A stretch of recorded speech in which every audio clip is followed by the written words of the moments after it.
我不嬲都好中意日本呢個地方，而我亦都覺得日本人係非常之有趣嘅。佢哋喺街上面會一副生人勿近嘅樣，但係如果你同佢哋講嘢，佢哋又會非常之熱情。有啲人亦都會話日本社會其實好死氣沉沉，但係如果你睇開日本動漫，就會感受到佢哋嗰種熱血同埋幹勁。簡單啲嚟講，佢哋就係一個好矛盾嘅民族，而呢一種矛盾有好多時候源自於佢哋嗰一種獨特嘅精神世界。今日就等我哋討論下佢哋嘅精神世界同埋佢哋呢一種矛盾嘅根源。大家歡迎嚟到歷奇社，我會 share 好多唔同嘅有趣知識，歡迎 subscribe 我。大約喺2000萬年前，因為地殼嘅運動，日本列島逐漸同歐亞大陸分離，形成咗一個同大陸近在咫尺，但又被海洋分隔開嚟嘅島國。呢一個地理狀態就造就咗我哋今日嘅主角日本。日本列島同歐亞大陸隔海相望，但正正係呢一海之隔，唔單止係物理距離，更加慢慢演變成為一種心理嘅距離。喺古代嘅東亞秩序之中，日本長期以中華帝國作為佢哋文明嘅核心，文字、制度、禮儀、法律，定係無論係哲學，幾乎都係由中華傳入。日本人非常之清楚，身為一個資源有限嘅島國，無論喺國力、人口定係文化積累上面，都冇辦法同華夏正面去競逐呢個文明核心嘅位置。於是乎，呢一種矛盾嘅心態就逐漸形成，仰望、學習同埋模仿，但係又伴隨住呢個深層嘅自卑。呢一種自卑並唔係純粹嘅自我否定，而係一種想進入體系，同時又想超越體系嘅競逐心理。喺公元607年，日本使者小野妹子就奉命出使隋朝。佢國書上面就寫：日出處天子，至日沒處天子。呢一句說話引起隋煬帝嘅不滿。雖然隋朝最後尾都冇對日本採取一個實質報復，但係呢一封國書嘅本身清楚反映出當時日本嘅一個矛盾狀態。一方面佢哋要同中原王朝學習，另一方面被視為可以分庭抗禮嘅對等存在。而呢一種長期存在嘅自卑、競逐嘅心理結構，隨住日本喺近代得到快速嘅現代化，試圖建立大東亞共榮圈嘅理想之中，可以一見到佢延續嘅痕跡。一個曾經身處文明邊緣嘅島國，最後試圖成為秩序嘅中心。日本最獨特嘅地方就係佢哋擁有萬世一系嘅天皇傳統。呢種傳統唔單止係政治制度，而係一種由上而下全方位滲透日本社會嘅精神結構，深刻影響住每一個日本人對權威、身份同埋秩序嘅理解。天皇傳統對於日本嘅重要性係同時具有世俗同埋宗教屬性。喺進一步討論之前，我哋首先要釐清兩種概念：乜嘢天皇制同埋乜嘢皇恩。由傳說記載嘅首任天皇，西元前660年登基嘅神武天皇，都係一脈相傳。喺大部分歷史時間入邊，真正嘅統治權力往往掌握喺武府、將軍同埋官僚手上，而因為咁樣就出現咗一種既極端而又矛盾嘅狀態。天皇嘅政治權力極低，但係佢哋嘅象徵層級就極高。歷代以嚟嘅統治者都會有意無意咁神化，而方便佢哋嘅統治，咁就令到天皇呢個概念喺國民嘅心目中神聖化極高，而國民都必須要毫無猶豫咁樣維護呢個天皇傳統，維持國家上下團結。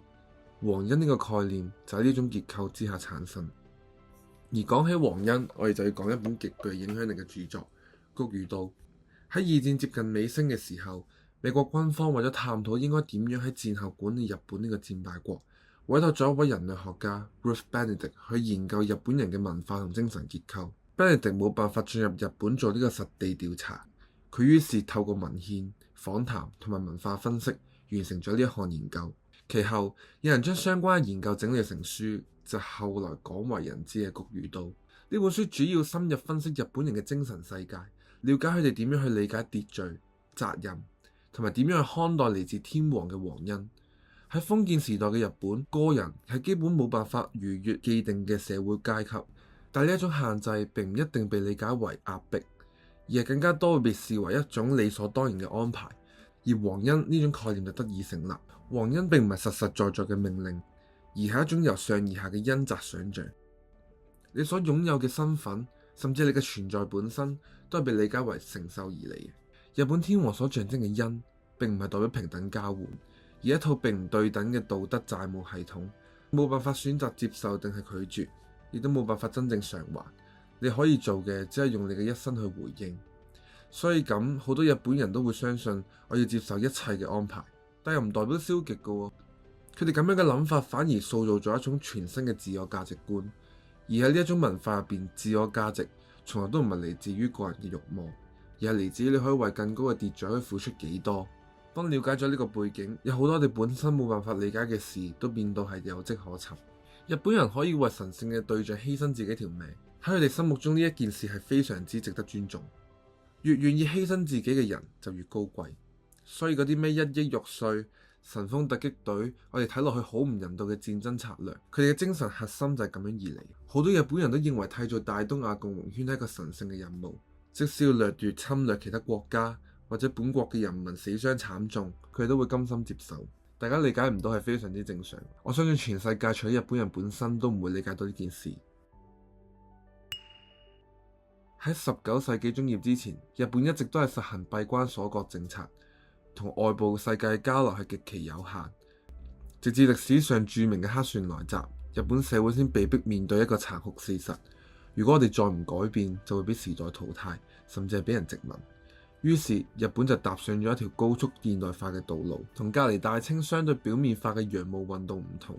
明治維新並唔係修修補補，而係一場徹底重組國家嘅工程，包括廢藩置縣、建立中央集權、引入西方嘅法律、教育同埋軍事制度、發展工業、科技同埋官僚體系。日本嘅明治維新絕對係近代史上最成功嘅現代化革命之一，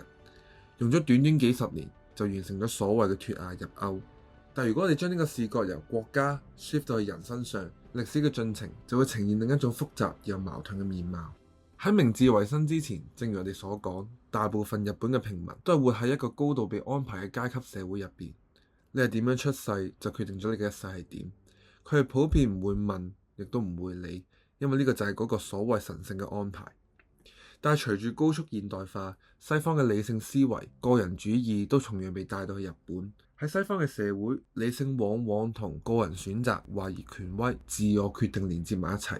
喺1977年，身兼詩人同埋英文教師嘅森尚子，佢就寫咗一本書，係關於日本嘅集體主義，就叫做《無殼嘅雞蛋》。書入邊就比喻歐美人就好似一個有殼嘅蛋，係獨立自主嘅個人，而日本人呢，就係黏而唔堅硬，係冇一定形狀而又唔會定型嘅無殼蛋。成個社會發展得好快，佢哋好快就船堅炮利，佢哋嘅國際話語權都提升咗好多，改革非常成功。但係對於個人呢，西方嘅人嚟到你嘅國家，然後同你講，你嗰一種內化咗接近2000年嘅價值觀其實係錯晒，除咗忠誠、服從、忍耐，仲有其他唔同嘅選擇。咁你嗰陣會點樣諗？武士呢，係日本舉足輕重嘅一個社會階級，而佢哋崇尚嘅武士道精神，從來都唔係自由，而係克己忍耐。喺武士道嘅傳統入面，切腹並唔單單只係代表死亡，而係一種對榮譽負責嘅行為。佢背後嘅底層邏輯就係以自我犧牲去維護秩序。去到19世紀，隨住日本慢慢講求進步同埋現代化，廣大嘅武士階級就抌低把刀，拎起現代化嘅武器。但係即使社會進步得幾快都好，人嘅價值觀或者所謂嘅信念係唔會一時三刻唔同晒。相反，佢只會脫離咗舊有嘅形式，轉移以其他唔同嘅形式存在。而兩者價值觀嘅相撞，往往會隨住社會嘅發展同埋規限，形成咗好多矛盾嘅東西。日本喺輸咗二戰之後，美國軍方 GHQ 嚟咗接管，為咗方便佢哋管治，美國人最後都係決定唔廢除天皇制。當時美國新嘅敵人已經由軍國主義變咗做共產黨，所以最後佢哋都冇特別追究一啲日本嘅二戰戰犯。天皇亦都成功洗脫戰爭罪名。天皇親自宣讀終戰詔書嘅時候，佢不停咁樣強調自己愛好和平，戰爭非朕嘅本意。